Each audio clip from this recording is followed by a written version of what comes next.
नव्याच्या भावाचा सोटा घेतला घालून। मला अजूनही तो दिवस आठवतो जेव्हा माझ्या वेडेपणामुळे म्हणा किंवा आणि काही पण माझी कायमची संभोगाची सोय मात्र झाली हे नक्की तर माझे नाव आहे शालिनी। मी आज 40 वर्षाची आहे। ही गोष्ट तेव्हाची आहे जेव्हा माझे लग्न होऊन काही वर्षेच झाली असतील। मी लग्न होऊन आले खरी पण माझ्या नव्याकडून मला पाहिजे तसे काहीच मिळत नव्हते। माझी जशी मानसिक कुचंबणा होत होती तशीच कुचंबणा शारीरिक पण होत होती। कारण माझ्यात आणि त्याच्यात खूपच फरक होता। एक तर वयाचे अंतर खूप होते। दुसरी गोष्ट म्हणजे तो खूपच निरस माणूस होता। अतिशय सामान्य शरीरयष्टी होती त्याची आणि त्यामुळे त्याच्याकडे बघताना पण कसे तरीच होत असे। मग मला सांगा की अशा माणसाकडून काय अपेक्षा ठेवणार आपण? बरोबर ना? त्यात काय आहे की मी पण जर तशीच सामान्य असते तर गोष्ट वेगळी। ते पण नाही। मी दिसायला खूपच देखणी होते। उंच गोरी तर होतेच। पण माझ्या फिगरच्या चर्चा सगळ्या गावात होत असत। माझा एक कटाक्ष मिळण्यासाठी लोक वेडे होत असत। त्या सगळ्यांना माझ्याशी संभोग करायचा असे। हे मी त्यांची नजर ओळखून सांगू शकते। माझी छाती खूपच गोलाकार होती। ते कमी की काय म्हणून माझी गांड पण तशीच गोलाकार होती। माझ्या कमरेचा भाग म्हणजे एक तासून केलेली कलाकृतीच होती। त्यामुळे मी बघताच क्षणी समोरच्याचा सोटा उठवू शकत होते हे मात्र नक्कीच। त्यामुळे माझी खाज काही माझा नवरा भागवू शकत नव्हता। त्यात तो म्हातारा। त्यामुळे मी काय करू आणि काय नको असे मला होऊन बसले होते। एकदा माझ्या नव्याने मला सांगितले की त्याचा कोणीतरी एक लांबचा भाऊ शिक्षणासाठी आमच्याकडे येणार आहे आणि तो आमच्याकडेच राहणार आहे। मी सुरुवातीस नाराज झाले कारण मला अजून काम वाढणार होते। पण जेव्हा मी त्याला बघितले तेव्हा मात्र माझे दिल खूपच खुश झाले। त्याला बघताच माझी योनी फुगीर होत असल्याचे मला जाणवले। त्याचे नाव मोहन होते। मोहन दिसायला कमालीचा डॅशिंग होता। त्याची उंची, त्याचे पिळदार स्नायू, त्याची धिप्पाड शरीरयष्टी, त्याचे एकंदरीतच शरीर आणि पर्सनॅलिटी बघून मी मनोमन खूपच खुश झाले। त्याला माझी ओळख करून दिली। आम्ही दोघे पण तसे समवयस्क असल्याने आमचे लगेचच जुळले। त्याचे रुटीन चालू झाले। त्याचे कॉलेज सकाळी खूप लवकर असायचे आणि घरापासून कॉलेजचे अंतर खूप लांब असल्याने तो सकाळी अंघोळ करताच कॉलेजला जात असे। आला की निवांत अंघोळ करणे आणि मग काय असेल तर पुढे असे त्याचे रोजचे रुटीन होते। त्या दिवशी तो नेहमीप्रमाणे त्याच्या खोलीत गेला आणि अंघोळ करू लागला। तो कपडे बाहेरच विसरला होता त्यामुळे ते आत ठेवण्यासाठी म्हणून मी त्याच्या रूममध्ये गेले। मी कपडे ठेवून बाहेर पडणार तोच माझी नजर त्याचं बाथरूमकडे गेली। मी जागच्या जागी स्तब्ध झाले। तो पूर्ण नग्न होता। मला फार काही नीटसे दिसत नव्हते। कारण त्याच्या बाथरूमचे दार खूपच बारीकसे उघडले होते। शॉवर खाली उभ्या असलेल्या त्याची बॉडी कमालीची मादक दिसत होती। त्याची छाती, त्याचे भारदस्त खांदे, कमालीची मादक देहयष्टी हे सगळे मला दिसत होते। इथवर ठीक होते। पण त्याच्या हातात कसला तरी एक मोठासा रॉड होता आणि तो रॉड तो हाताने वर खाली करत हलवत होता। खूपच जाड आणि लांबीला मोठा असलेला रॉड तो एकसारखा हलवत होता।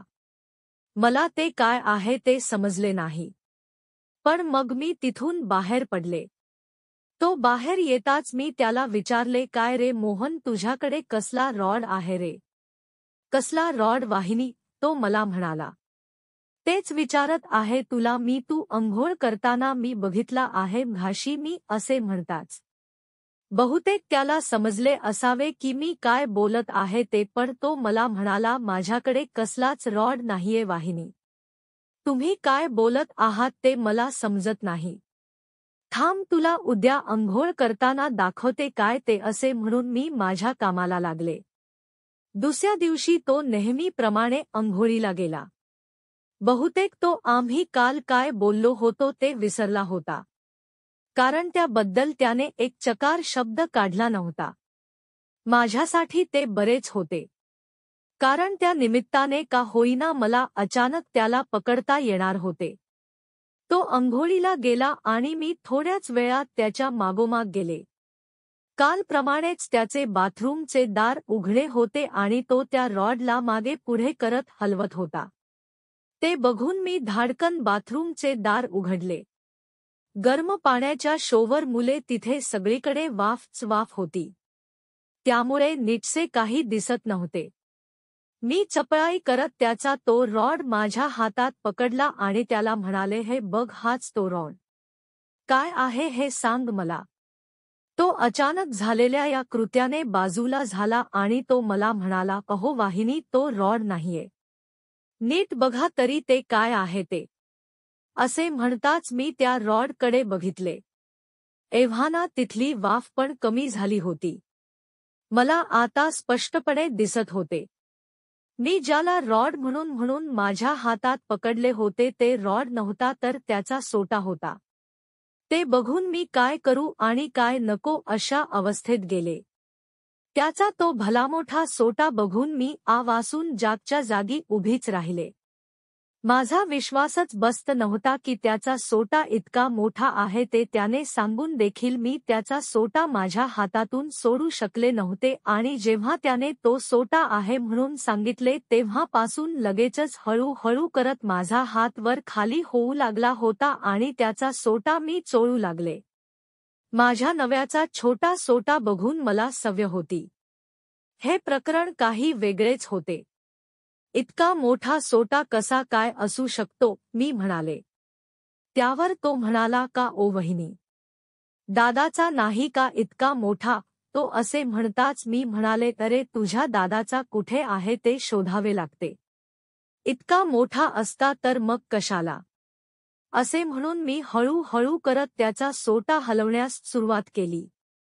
एकतर खूप दिवसांनी मला सोट्याचे दर्शन होत होते आणि ते पण अशा इतक्या मोठ्या. त्यामुळे तर मी पुरी वेडीपिशी झाली होते. काय करू आणि काय नको असे मला होऊन बसले होते. मी त्याचा सोटा मग जोरजोरात हलवण्यास सुरुवात केली.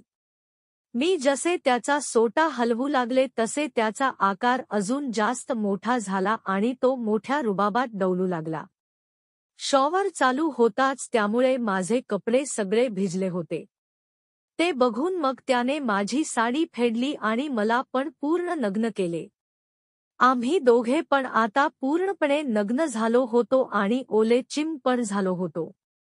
मी खाली बसले आणि त्याच्या सोट्याला माझ्या तोंडात घेतले. त्याचा तो भलामोठा सोटा माझ्या तोंडात घेऊन मी एकसारखे माझे तोंड वर खाली करून त्याला चोकून काढू लागले. चोकून मी त्याच्या शिरा दिसेपर्यंत त्याला मोठ केले.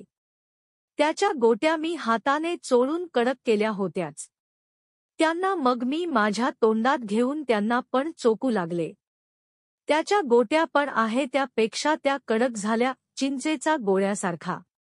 चोकून त्यांना पण मी ओले केले. मी इतकी बेभान झाले होते की त्यातून त्याची गांड पण वाचली नाही. मी माझी ती इच्छा पण पूर्ण केली. त्यानंतर मात्र मग त्याने माझा ताबा घेतला. माझ्या तोंडात तोंड देऊन त्याने माझे जबरदस्त स्मूचिंग केले. माझ्या छातीला चोकून तो सरळ खाली गेला आणि माझ्या योनीला त्याच्या जिभेने चाटून मला पुरे हैराण केले. खूप वेळ चाटून त्याने तिला अशी काही ओली केली की ती आता त्याचा सोटा सामावून घेण्यास पूर्णपणे तयार होती. तो उठला आणि त्याने मला पाठमोरी केले. माझ्या गांडीच्या मागून दिसणाऱ्या सुपारी सारख्या योनीत त्याने त्याचा तो भलामोठा सोटा कचकन कोंबला आणि जोरजोरात तो त्याची कंबर हलवू लागला. काच करत तो एकसारखे माझ्यावर उडू लागला.